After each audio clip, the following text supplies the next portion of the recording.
Hello, welcome back to my channel. Welcome if you are new. We've got some Mary Kay on deck, and this is a Mary Kay consultant that we have reacted to in the past. I think only once, but she was very well received by the channel. So we have another video that was sent to me by a viewer, so thank you to the individual who sent this my way. This is about creating explosive growth in 2025 within your Mary Kay business. And we're gonna get right the f into it, but first, we need the disclaimer.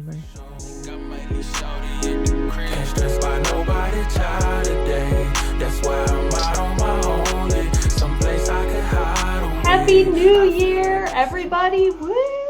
It's 2025. Can you even believe it? I haven't been to a pep rally in years. The pink pom-poms. Hear me out. I love pink, but that's a lot of pink. She's got the pink shirt, the pink lipstick, the pink pom-pom. Girl, we get it. You love that Mary Kay pink. Oh my goodness, I wanted to make this video quick. Not quick enough. Not quick enough, no.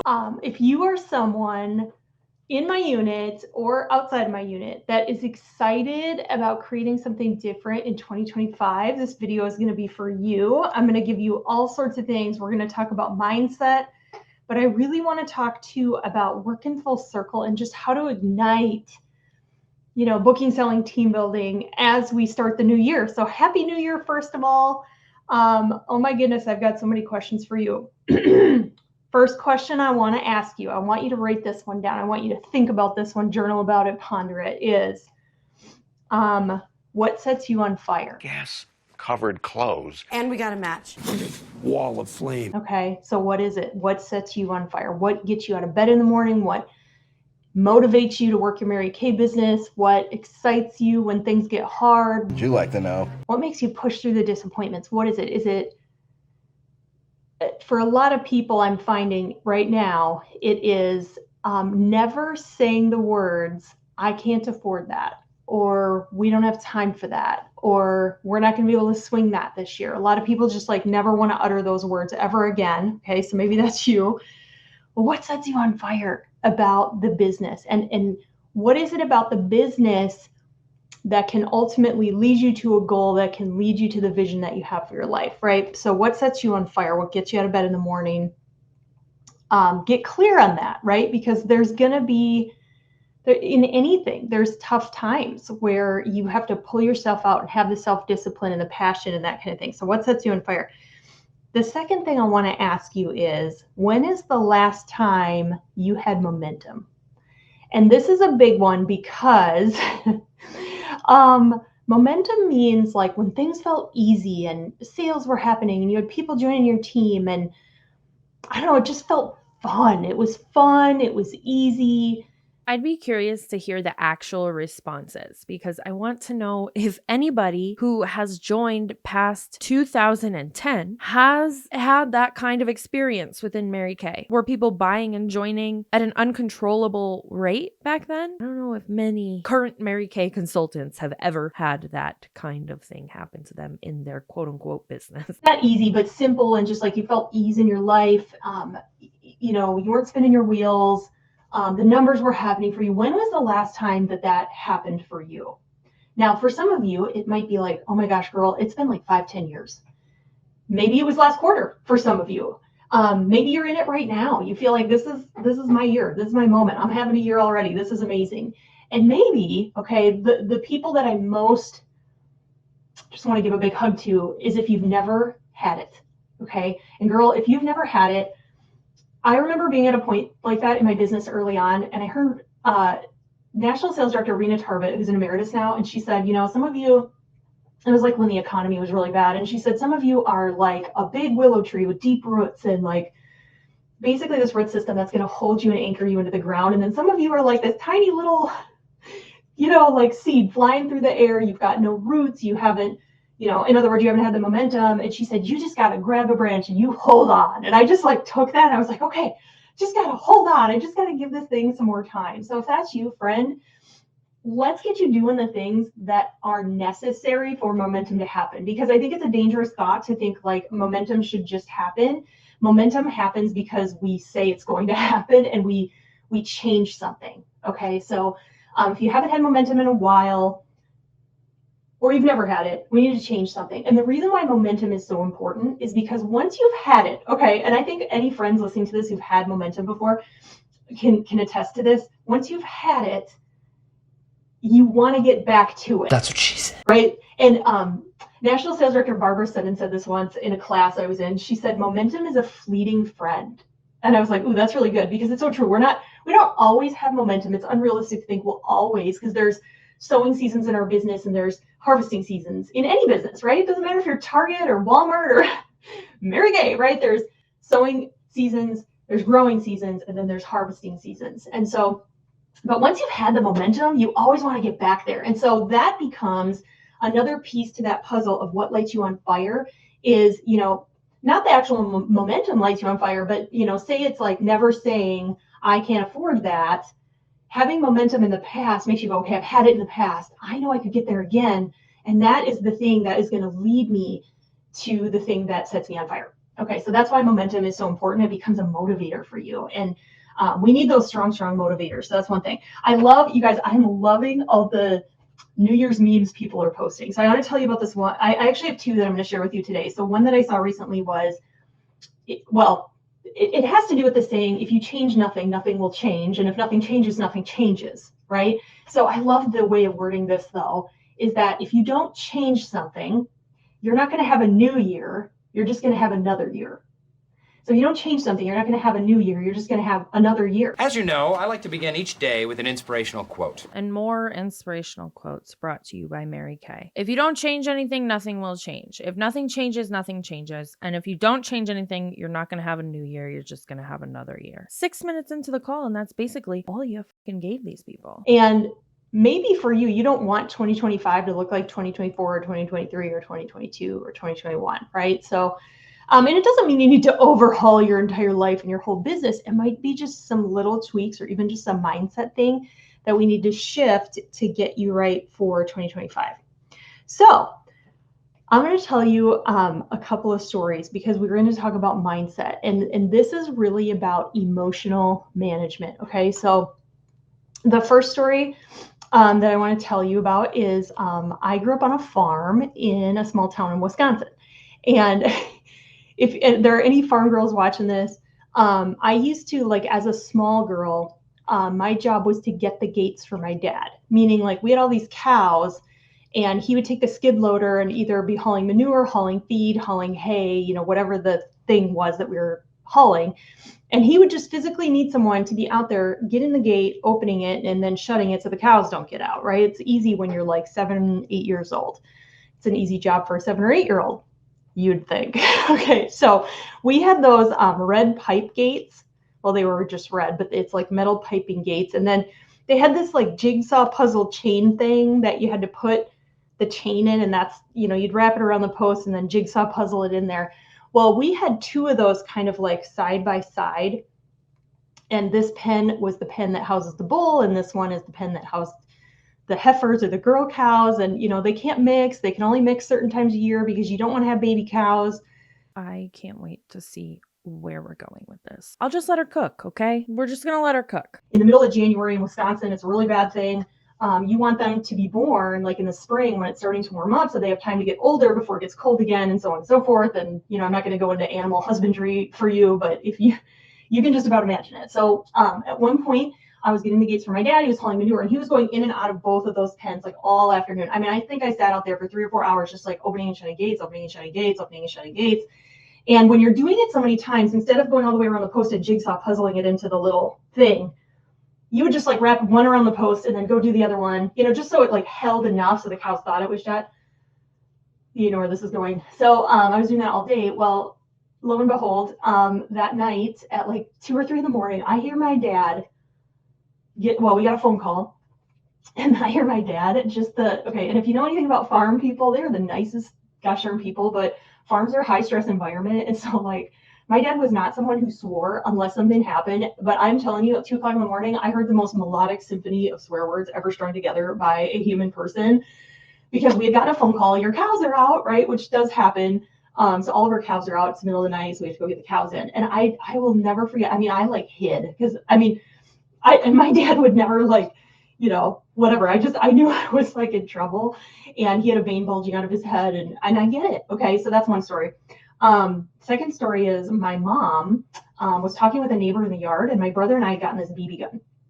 She's way across the yard in this asparagus patch that we had, and my brother's trying to like shoot this bird, and my mom is like really kind of quiet, more, like whatever. And I remember my brother like shooting in that direction because he thought he was shooting at this like bird or something. And all of a sudden it went pew, like it went whizzing right by my mom's ear. And she turned, and my brother and I realized it. It was just like in a movie. Like I've never seen a person, like she was so mad, and she like, I swear she took 3 steps to get the distance that we were away from her. And my brother and I just like dropped the gun and run because we knew we were in trouble. We knew like we had done something really bad. Anyway, okay, so like what do these 2 stories have in common? Frankly, I'm stumped. Even though they're funny and hilarious, and I'm sure you all have some story of childhood where you did something. And the thing that these 2 stories have in common is passion. I would not have guessed that. Okay, and maybe it's misplaced at times, but it really has to do, especially in the story with my dad, that they had so much care for what they do. Like they were so passionate about what they do. And me failing to lock the gates was like a direct violation of that. Like I had messed up something that he had worked so hard to like build and maintain. So he had that passion about it. In that moment, he felt something, whether it was an accident, whether it was like intentional. What the does that have to do with anything? Does that mean your teammates are letting you down? The people in your unit are letting you down? Is that what you're saying? And you're so passionate that you're getting frustrated with them? Is that where we're going? We gotta let her cook. And I have to share this, and I kind of did this training at our fall retreat this year. But it's still in my heart to say this. The thing that unsettles me more than anything in this moment in time in our business and just in the culture of the people and the environment right now and the season in our business is that you missed your goal again and you feel nothing. You didn't hit what you said you were going to hit and you feel nothing about it. Or even worse, you're not even setting goals in the first place because you're worried you're going to be disappointed later. Or you're just telling yourself, it's okay. I'll do it again next month. I'll do unit club next year. I'll submit DIQ again. I'll just extend my car qualification 3 quarters. I'll just. And we don't feel anything about that. You guys, I'm telling you, you should feel something when you miss a goal. You should not be okay with it. I'm not saying you have to like tear apart the county or anything, but like you should feel something. I need to feel something. I'm getting so distracted. I need to get focused again. Focus. And we're back. Maybe it's sadness, and that it's okay to feel sad if you miss your goal. I think that we in the Mary Kay world, we do a lot of training about emotional management, and a lot of it is about, like tempering our emotions. But girl, I am telling you, in this season in our business, I want you to feel something. Okay, I had a consultant who was upset recently about a disappointment that she had, and she called me about it, and I was like, yes, like this girl is my next director because she feels something, right? Like she is like, I can't believe that this happened, and she was almost in tears about it. I'm like, okay. And it wasn't irrational. She just was so passionate about like the things she was doing that it just upset her that much. And it's okay to feel upset. It's okay to be angry if you don't hit your goals, but feel something. I feel nothing. So, if you're a note taker and you wrote, oh, Emily's talking about emotional management, you wrote that out, like go ahead and cross it off and write letting myself off the hook management, because that's really what this is about. And so I know I've talked about this. My Offspring director, Anna Klickinger, listened to I think it was, oh gosh, you guys, I think it was Craig Gershell or whatever podcast, but he talked about, whenever in history, I think I've said this in another video too, but whenever in history, some major event happens, people go through 3 phases, right? They go through shock. So shock is the first phase, which is like, oh my gosh, how did we get here? I can't believe this is happening. What are we going to do? So if you think about COVID, which is our most recent big event, we all went through that, like, oh my gosh, what's going to happen to our business? What's going to happen? We freak out. The second thing is empathy. Okay. An empathy stage looks like, oh my gosh, girl, are you okay? Like, we can do this together. Motivational and what's the word? Motivation apps went up. Meditation apps, self-care became huge. Checking in on your friends. You guys, there's nothing wrong with any of those things. There's a season for it, right? And then the third phase is productivity. And productivity, you're seeing this in like the rest of the world, not just the Mary Kay world, where companies are saying, okay, guys, like, you know, we got through it. We are lost. I'm still not sure where the we're going with this training, and we're almost halfway done. She's just telling stories and giving phases of what? Phases of things happening in your life? What does this have to do with anybody selling Mary Kay or recruiting people to Mary Kay? This is a waste of these people's time, and a great example of what it looks like to have a leader that actually doesn't know how to host a training and actually give people things that they can take with them and utilize in their business to grow and be more successful. This is word salad for 50 minutes probably for these people to sit through and watch and pretend like they got something from it. It's been a while. It's been long enough, right? Like, it's time to get back to productivity. It's time to get back to goals. It's time to get back to passion. It's time to get back to, not that we'll ever be the same as we were before, but like, it's just time to get back to winning again, right? And so if you've missed the memo and you're watching this, we are full blown in the productivity phase. That's why companies are saying coming back to work. That's why there's been a lot of layoffs. That's why there's been a lot of just like change in the workforce. We are in full blown productivity. But friends, a lot of people, maybe even you, are still in empathy or in the shock phase. Okay, so and productivity isn't just about holding more parties. It's about finding your passion, right? So one of the first questions that I asked you is, what sets you on fire? That's the answer to all of your problems. Just kidding. But you know what I mean? Like, figuring out what sets you on fire. So, okay. So, and I want to make this really clear. This is something I've been thinking a lot about, is what is self-care and what isn't self-care. I get that there's self-care, like putting a mask on at night and taking a bath. And that's all true. That's all good. We need to take care of ourselves. Okay. But I want to be clear that, like, what self-care isn't. Self-care is not holding myself accountable. Like, if you're not holding yourself accountable, that is not self-care. That's like the opposite of self-care, right? That's self-harm. How is it? So I wrote this thought down one day. How is it taking care of yourself when you don't push yourself to grow and be uncomfortable? When you don't push yourself to do hard things? Like, if we're not growing, if we're staying in comfort, that is not self-care. That's self-preservation, right? So because that growth is always important. We need to always be growing, and not just because of Mary Kay and because we own a business, but because it's like, you know, we want to be better human beings, which is really, really cool. So, and I think some of it is just, it's not that we don't lack care for things that are important. It's just because we've gotten a weariness, right? Because we've kind of lost that passion. And so, yeah, so we're going to talk about some of these things. So again, really, I mean, I am not kidding. Find the answer to that question of what sets you on fire, because I think it's going to be the key to you really getting out in 2025, and just making it a little bit different, right? So, one of the other questions that I've thought a lot about and have trained on is, what is it going to take for you to make working your Mary Kay business a non-negotiable? Okay, so, you know, if we find this thing that sets us on fire and we have this momentum, what's it going to take for you to make your working your Mary Kay business a non-negotiable, so that you can set goals that are aligned with what you're passionate about and your vision, and actually start working towards those goals? So, Yeah. So that gives them nothing. Give them exercises to find the answers to these questions. That's why these individuals should not be leading teams. And both of those words I say very lightly, because they have no idea what the they're doing. They don't know how to lead and train people on these things. They just know that they need these things, but they don't know how to explain to somebody how to get to those desired things. Okay, great. I need that thing, but how do I figure that out? We all know I'm very weary about the business coaching industry or the online virtual coaching industry businesses. When I first started my virtual assisting business, I did sign up with a coach, and I do refer her to other people who want to start a virtual assisting business. I actually have a video about her program that I will go ahead and link in the description.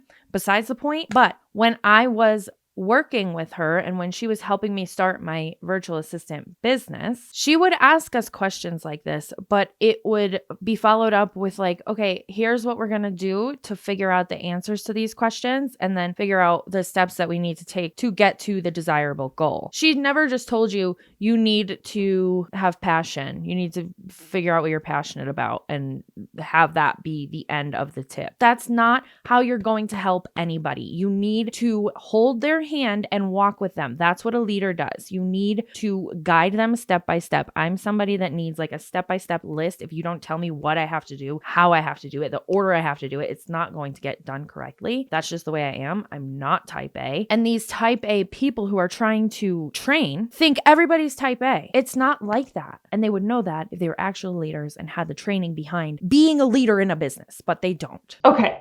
So I want to talk about, so that's just a little bit about mindset. And friends, here's what I'll tell you. If you're really struggling, maybe you're at a point in your business where even figuring out what you're passionate about is hard. I get it. I always say you got to farm girl your way out of it until the vision hits you. That's not how business works. That's not how life works. That's not how anything works. You cannot just farm girl your way out of it or fake it till you make it, like a lot of people say. You are going to drive yourself into the ground. You're going to hate your life. I promise you. It's not a good way to live. You can't fake it till you make it. You have to know how you're going to make it while you're faking it at the very minimum, and then fake it till you make it while you're taking those steps to get to the desired outcome. Like, and what I mean by that is, you know, I always give the example, like if you ever worked on a farm, it's like the cows have to eat. You don't get to choose like, gosh, I don't feel like feeding them today. Or even like if you have a dog, you guys get this, right? Like if you have a pet, you can't just say, gee, I'm just not feeling like feeding my dog today. Like you would never say that, but we do that. You know, if you change it to your business, like I just don't feel like feeding into my business today. And those two are very different things. It doesn't hit quite the same, but yet it is kind of the same. So sometimes you have to farm girl your way out of it until the vision hits you, meaning like you have to go to work even when you don't feel like it. It's called discipline. And I promise you that the vision will hit you. There's Mary Kay always said, you can do everything wrong with the right attitude and still be successful. I have always believed, I believe in that. But I also think that you can do everything wrong also with a poor attitude. And eventually, if you do enough of it wrong with a poor attitude, you're going to get like some random woman is going to pity buy from you or pity sign up on your team. And you're going to be like, oh my gosh, I have a team member, you know, accidentally. Those things do happen. And then that's going to shift your attitude. It's going to shift your mindset, right? So sometimes it's just making a decision like, okay, 2025, moving forward, it's not going to be the same because I'm not the same, right? I've decided different. And when a woman decides, the world shifts, right? I will say she is not wrong. Once a woman makes a very firm decision, that's it. There's no going back on that. So even just making a decision to be passionate about something or that you're going to change something is often enough to just shift everything. Okay, so I want to talk about working full circle and give you some tangible tips to help, like you've got this new mindset, you've got this passion back, you want it to be a new year, not just another year. We want to move forward. The second meme I promised I would tell you about that I saw someone post was that this one's my favorite. Goals are for people who care about winning once. Systems are for people who care about winning repeatedly. And I was like, ooh, do you ever do that when you read something like that? You're like, ooh, that was good. So one of the things that I want to say to my unit and to anybody is that one thing I've really been thinking a lot, especially with just coming off the holidays, we have a lot of what I would call auxiliary selling ideas that we're putting out there, myself included. I mean, my YouTube channel has them, my unit website, like meaning like let's like scroll and shop parties would be one. You know, doing a survey when new products come out and getting customer feedback. That's an auxiliary selling idea. What I mean by auxiliary is like, it sells product, and that's always good. There's nothing wrong with selling product because you're profiting or making money. It's part of the retail breadcrumbs of success, right? Like where you have kind of sales coming in lots of different ways. It's good. But if you are looking to build a business that sustains you over time, that's predictable over time, that you have skincare reorder customers that are like lifelong, predictable reorders, like you could even do I don't know, star consultant just on your reorders. Like you're looking for that kind of business, not just like side money every now and then. And there's nothing wrong with that. Okay. So if like you're loving that, stay with your auxiliary selling ideas. But if you're really looking to build that long-term consistent business, it is still, everything has changed yet nothing has changed. It is still working full circle, whether you're doing virtual appointments or in-person appointments. I do a lot of both, but all of it is full circle. And what I mean by full circle is that at every appointment, you are sharing, you're booking future parties, you're sharing the opportunity, you're doing referrals, you're getting lead generating, so you're booking, selling, team building, right? Not working full triangle, which is like you're doing one of them or two of them. Triangles don't roll down a hill. Again, if we're looking to get momentum, circle is momentum. A triangle does not roll down a hill. I say that in another video. So it's working full circle. So booking, selling, team building at each appointment. Yeah, but it's booking, selling, team building. That makes a triangle, which is the shape of the MLM business structure. It's very interesting how that works. Booking, selling, recruiting, booking, selling, recruiting. Still a triangle, not a circle. Anyway, I digress. It is still relevant. It is still the way. Just looking at the people I know who are only doing the auxiliary selling ideas versus the people who are working full circle and doing those ideas, it is a night and day difference of what their customer bases look like, what their skincare orders are looking like, all those things. So I want to give you just some really quick tips in each area, booking, selling, team building, that I have found. And you guys, I'm personally shutting down 10 to 15 personal parties every single month, in addition to all the stuff I'm doing with my team. So I'm not just like training you on this or telling you these things from theory. Like I'm living it myself. And you guys, this end of 2024, I really haven't seen the momentum that I want. And so I'm in the same boat. I'm looking to make a big change, which is why my name on this video is Emily Schutte, Creating Explosive Growth, because at the very end of 2024, I put some things in place that I'm super pumped about, just like a new way, working full circle. And I'm loving it already. And so I'm like, okay, like it's going to be a new year. It's not going to just be another year. And I'm super pumped about it. And we have some big, big goals as a team in these next 6 months. So full circle. So let's talk about booking really quick. And I'm not going to spend a lot of time on any of these, just quick things. So booking. Okay.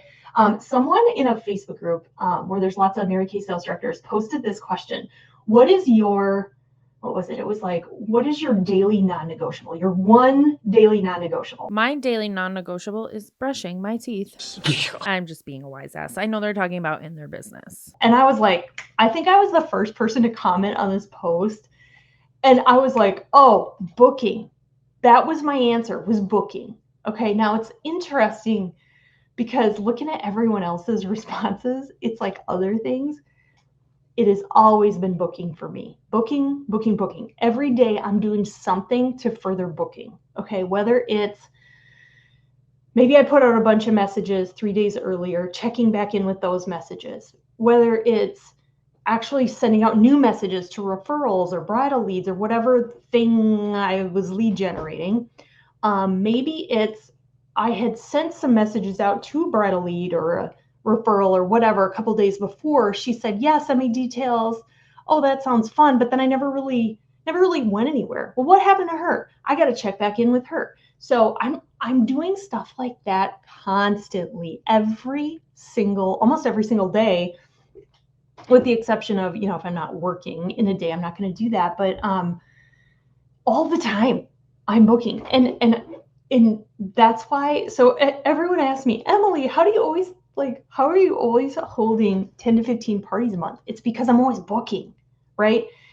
In addition to that, I dovetail a lot of parties, meaning a lot of my consultants are holding parties because I'm double booked or whatever. So it's because I book a little bit every single day. So if there is one habit, like if you grasp anything from this video, the one habit that would change everything for you, even if you have stinking thinking, you have not had momentum, you don't like where you're at, like you're even questioning whether this is for you, if you just started booking every day, I promise you, well, I shouldn't promise anything, but if I were to promise something, I would say that would change everything moving forward. It would literally change everything if booking became your daily non-negotiable. But you would have to find people to book. I've said this in past videos that people are more aware of Mary Kay and the MLM business structure, and they don't fall for it anymore. They're not going to fall for your free facial or free makeover giveaway anymore because they don't want to be spammed with the MLM consultant bullshit. It's not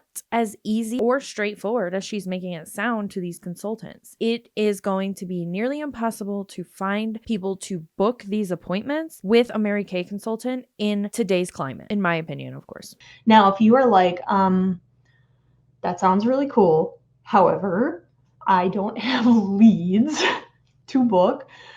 Okay, that's a reality. Then you need to go out and do some lead generating. And I'm talking, okay, friends, if you really want to make a difference and get this thing rolling, I'm talking go get 50 to 100 leads in 1 week. Not just like, oh, I'll go get some like 3 or 4 today and then 2 or 3 tomorrow. No, like I'm talking 50 to 100 is going to give you the momentum to do this thing where you're booking every day, to whatever. If you don't know how to get leads, I have lots of videos on, actually I have a whole playlist on getting leads. Okay. So lots of different ideas this time of year. It's great. I'd love to hear how she gets that many leads in a day. So we might have to dive into that playlist.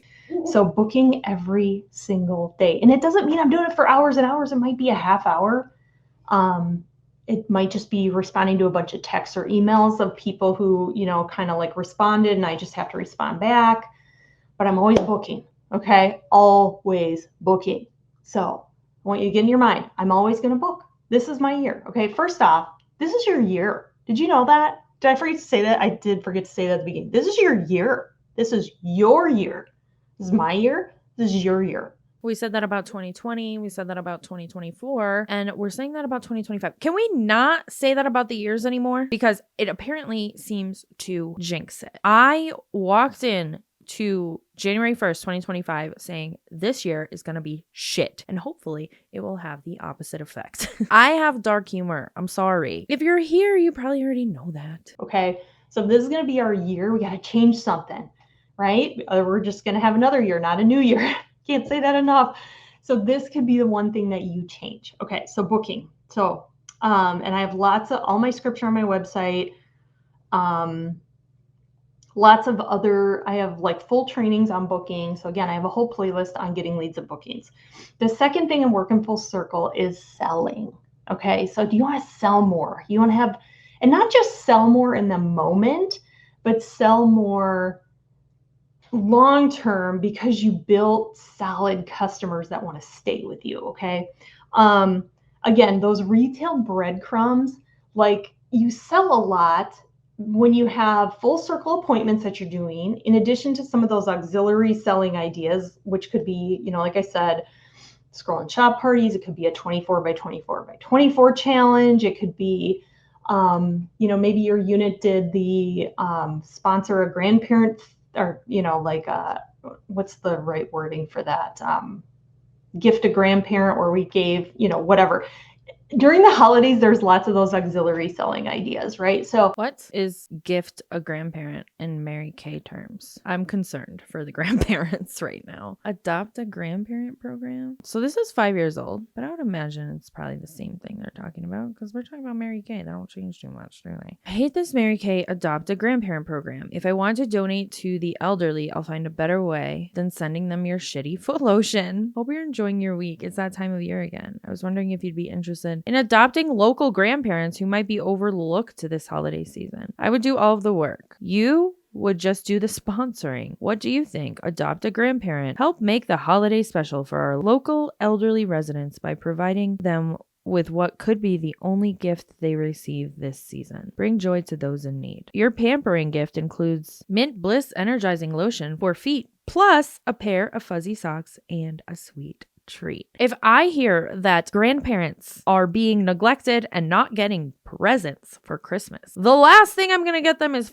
Foot cream and fuzzy socks. They're at the last leg of their life. If somebody came to me with foot cream and fuzzy socks, I'd be pissed. When it's an afterthought. If this is still going on, I'm assuming it is because that's the verbiage she used, the adopt a grandparent. Adopt a grandparent and give them foot cream and socks. If that's still what's going on, we have some serious work to do. Can we figure something else out?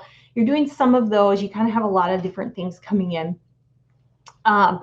So that's how you're going to sell more. But I'm going to share with you that when you're doing full circle appointments, it's not just that you're selling product and you're putting it on their face. You're giving people an experience with you. Okay. You want people to say, wow, doing a Mary Kay beauty session with fill in your name. Okay. So I'm going to fill in my name, but you fill in your name. Okay. Doing a Mary Kay beauty experience with Emily. That's an experience. That's what you want people to say about you, because when you do all the full circle things, and I like to play games and stuff to make it full circle, tons of ideas about this, but when you do that and you give people like value, you give them an experience, they say, wow, I feel so lucky to have fill in your name as my consultant. Like, you want people to want you as their consultant. And some of that is like positioning ourselves more as an expert in what we do, but also like giving people an experience and giving them value. So that's why working full circle, in my opinion, is really, really important. Plus it does so much for our own skill. So in terms of selling, okay. Side note, if you see me moving the mic constantly, I apologize. If you didn't watch my last video, this is a brand new mic. It's in a new location than my other mic. So I'm trying to figure out the arm positioning and where I want it. So if you see me fidgeting with it, that's why. And I'm really, really sorry. I also know there's a little bit of white noise type things happening in the audio. I'm waiting for my mixer and that should fix it. Once I get that in the next few videos, it should be fixed. Anyway, that was off topic. We're getting back into it. One of the things that I think builds customers is when they get on more, like they buy more than just a mascara, right? It's pretty rare that I had a girl buy a mascara and then come back and buy $200 worth from me, right? It's when I gave them an experience, gave them value. They loved how their face felt, looked, whatever, and they bought a bunch at the party. And the best way that I know how to do that, also an interesting side story, I added up all my sales already for taxes. I can't even tell you on the calculator, $199 plus $299 plus $199 plus $199 plus $199 plus $299 plus $199 plus $399, like so many of those in a row, because I use a set sheet. Okay, now you might be like, really, Emily? Like, I'm watching this video and like all you got for me is use a set sheet? Yes. Now, here's where we maybe are a little misguided on set sheets. We think like, oh my gosh, I've got to get this set sheet from Emily because she sells so much. Okay. It's not that Emily's set sheet is magical. Okay. This is not magical. If you want it, it's on our team website. It's not about the sheet.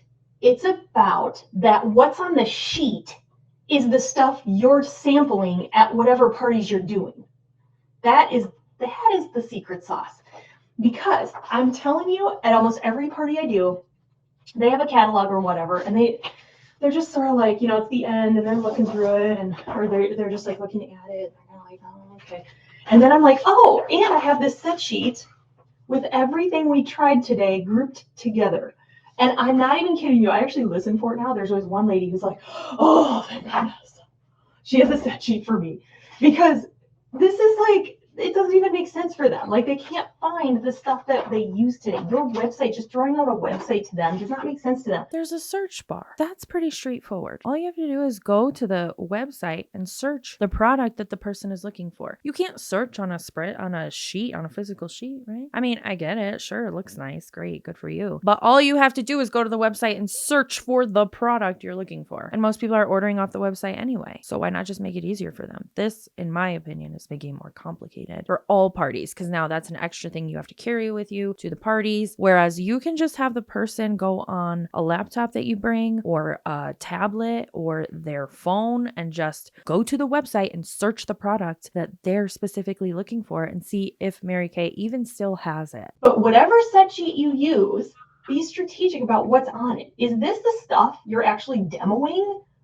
Not everything. So for example, my favorite party to do is, because I like to give them a little bit of skincare and a little bit of color, not like full versions of either, but just a little bit.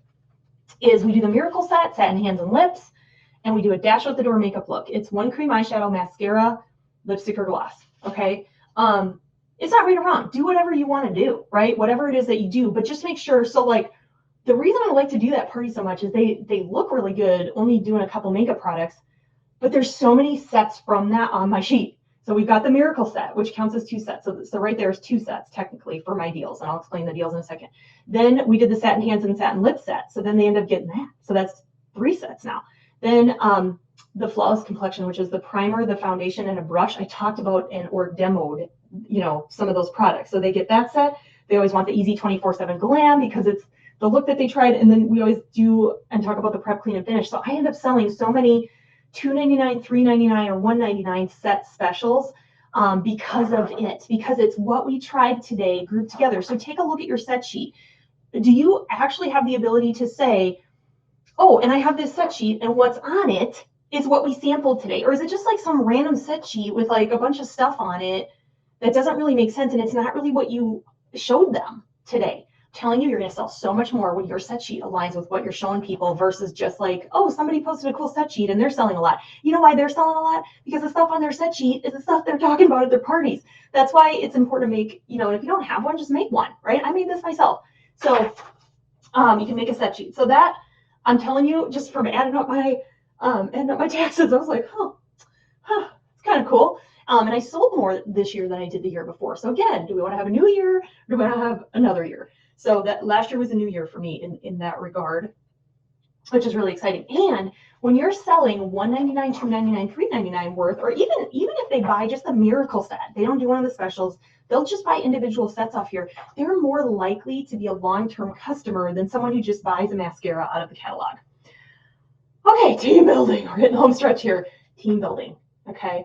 How are we doing on team building? I have so many people who will, I'll have a conversation with them and they'll say, oh, I got to work on my team building. I know team building is the thing I have to work on. And so I have some thoughts here. So the question that I have for you is team building at your appointments also a non-negotiable for you?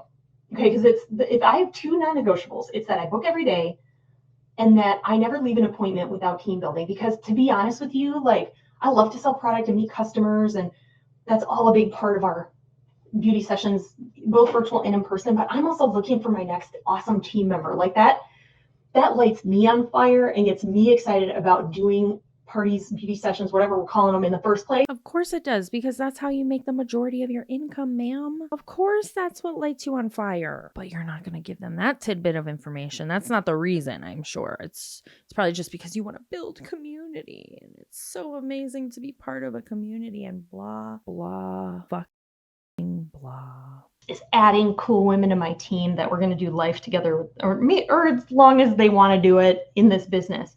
So, are you sharing the opportunity at every beauty session? First question.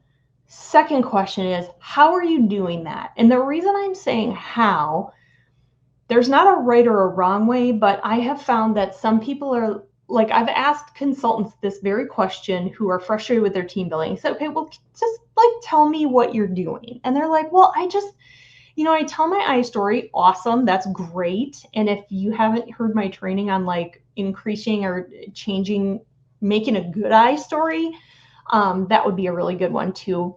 I'll probably link that in the comments here just so you can access it. But if you've never heard of an I story, it's basically the same as your why. The I story is giving you the story of the individual, why they joined the business, how it changed their life, blah, blah, blah. Sob stories. The I story is a sob story about the person trying to sell you on whatever they're trying to sell you on. So telling the I story, that's great. And then I just kind of like talk about it.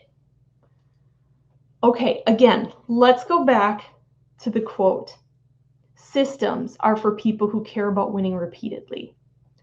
Okay, I love that piece of that because I think sometimes in our minds, we think we're team building and we're probably sharing something, but do you have a system for it that's repeatable? It's duplicatable. My husband says that's not a word, but whatever, I don't care. Duplicable? I don't know. He got in this whole argument with me about it. Sidebar. Okay, so duplicatable, like when you add people to your team. It shouldn't be a word. Duplicatable shouldn't be a word. And I love that her husband said that's not a fucking word. Ugh. Unfortunately, it is a word. Anyway. Even if you're a new consultant, when you start adding people to your team, they could replicable, that's the word. He's like, you got to say replicate. Okay, whatever. Is it replicable for your team? And is it producing results over time? Okay, so that's really what a system is it repeatable? Can you teach it to someone else? Does it produce results over time?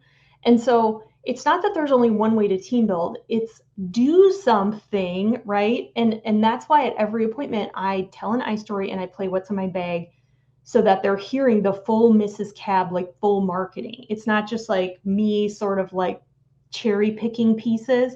So that would be the first thing to look at. If you're not loving your team building results, what are you even doing at your appointment? So it's just doing a little audit there and seeing what might need to be worked on.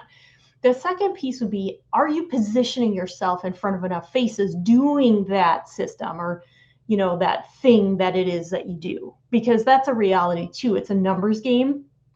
Volume makes an unpredictable business predictable, right? So you've got to position yourself in front of people. And then the third piece would be the amount of, like, what's the amount of people that you're selecting after the fact, or that, not, I don't like using the word selecting is not good, but that You just openly said the thing you're doing is not good because you literally are selecting them. You're selecting people that you think are going to recruit more people so that you can make more money and have more people recruit more people and make more money and so on and so forth. But she's not going to say that part. That's just the very obvious part to the individuals who are educated on what an MLM is and the tactics that they use while they smile in your face like Mary fucking Poppins. that, you know, you're sitting down with them or you're on the phone if it's after like a virtual session, and you're saying, you know, hey, Carrie, I see that you are a 7 on the interest scale. Like, tell me more about that. Okay. And then she tells you that, you know, oh, I just think it would be great to earn some extra money, or girlfriends sound great. Awesome. And you have a conversation on the spot. Now, one thing that I'm really working on, if you're on my team, okay, this is something we're shifting, is a lot of people do that, but then they go right into like, oh, can I give you more info? Or can we sit down for coffee? Or can we, but there's a middle piece that we're missing. Okay. So you ask her about the info, like, hey, I shared the info today. I see you were a 7 on the interest scale. Tell me about that. I see you were a 2 on the interest scale. Tell me about that. I see you were a 1. I ask everybody. I see you were 1 on the interest scale. Tell me about that.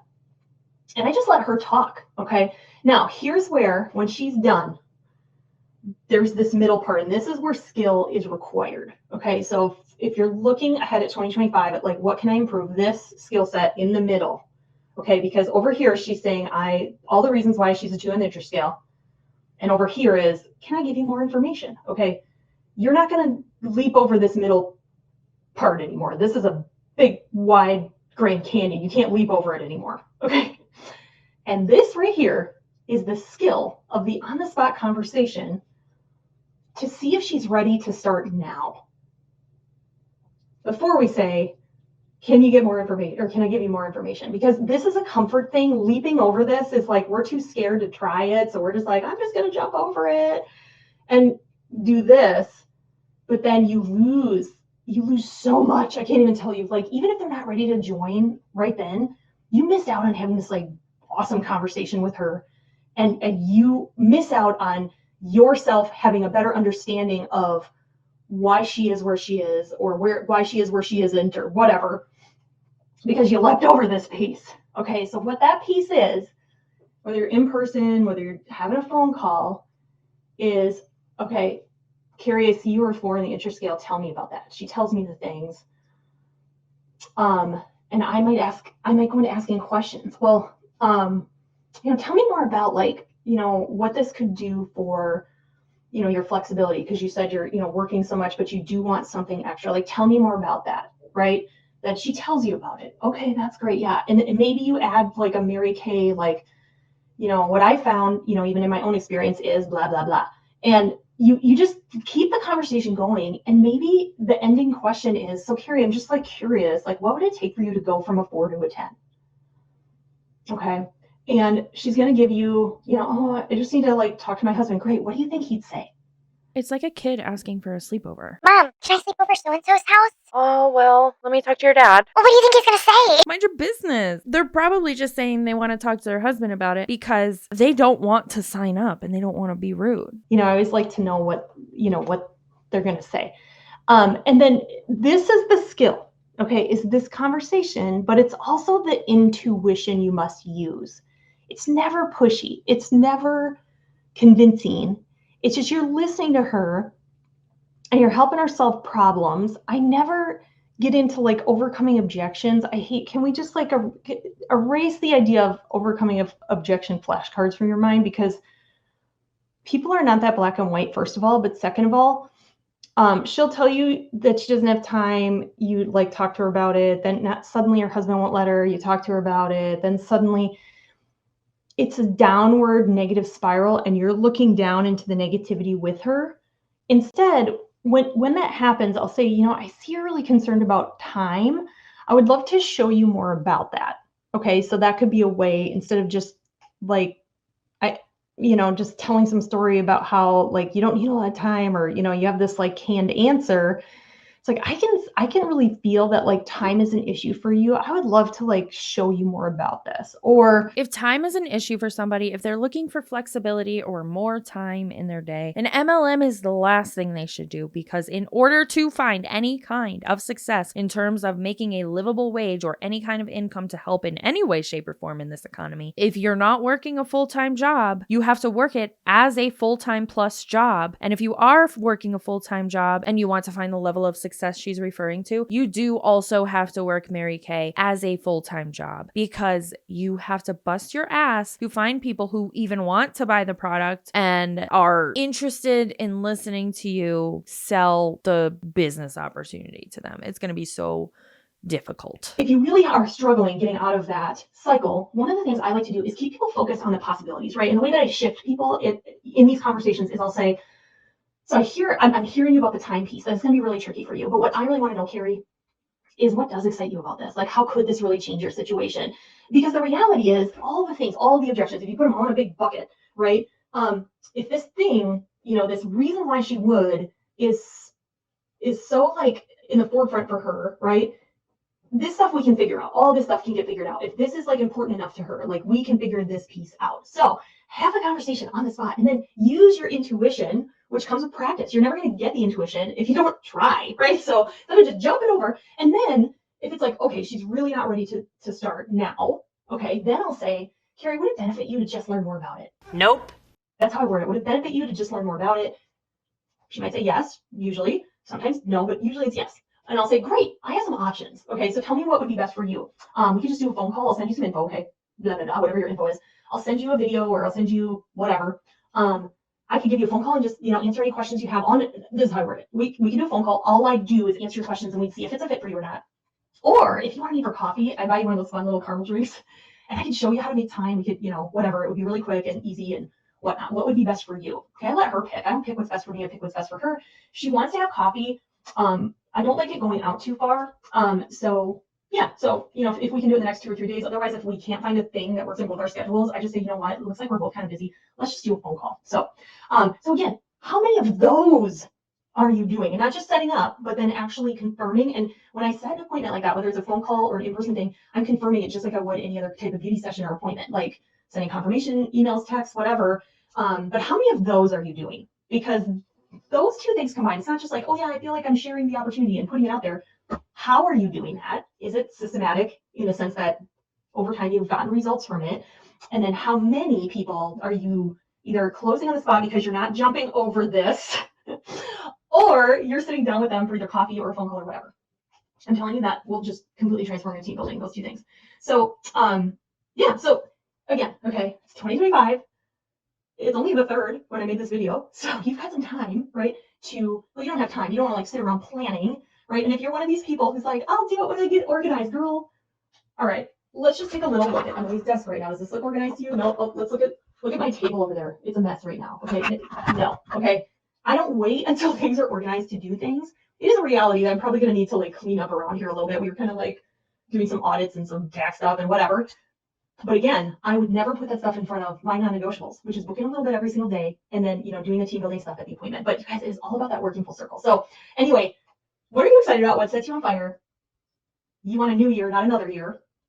And systems are for people who care about winning repeatedly. Even booking is a system for me because I do it every single day. I have a way that I do it, and it produces results consistently over time. So anyway, can't wait to see just like what you do different this year. Like what's different? I feel like how cool would it be if so many people in the Mary Kay world did something different this year that like company-wide it produced a different result too. So I've got big goals myself. Can't wait. You're in my unit. Thank you so much for watching this, and have the best 2025 ever.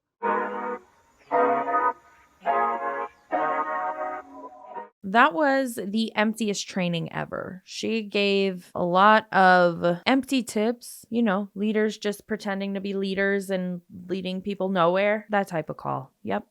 Anyway, it's time for our palette cleanser. TikTok hates your bullshit. This was actually sent to me by the same individual, and this is a longer short, I guess, and it's actually a child, so the face will also be blurred out. Voice will probably be distorted. It is a child influencer, and I don't know if I've ever really spoken about my stance on children and social media. I'm not against it. However, I think it's a very unsafe place for children to be. So I think it should be done in a specific way. But that's just my opinion, just looking at it as a mom. That's all. I get very protective over my kids. I'm a mama bear. That's just how it is when you're a mom, right? But anyway, this individual is a child, and she is getting ready to go to a Mary Kay party. Spend the morning with me. Let's go get ready.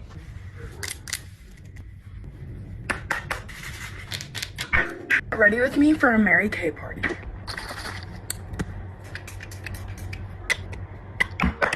Okay, so basically a Mary Kay party is where like a Mary Kay like worker or employee like comes to your house and they like show you how to apply it and how to use it correctly. So yeah. Not only is she getting ready for a Mary Kay party, but she's utilizing skincare products like Drunk Elephant. That's gonna be really fun today, and we're all gonna wear pink. The theme of the party is just pink everything. We're gonna have some like candy laid out. We're gonna eat some food.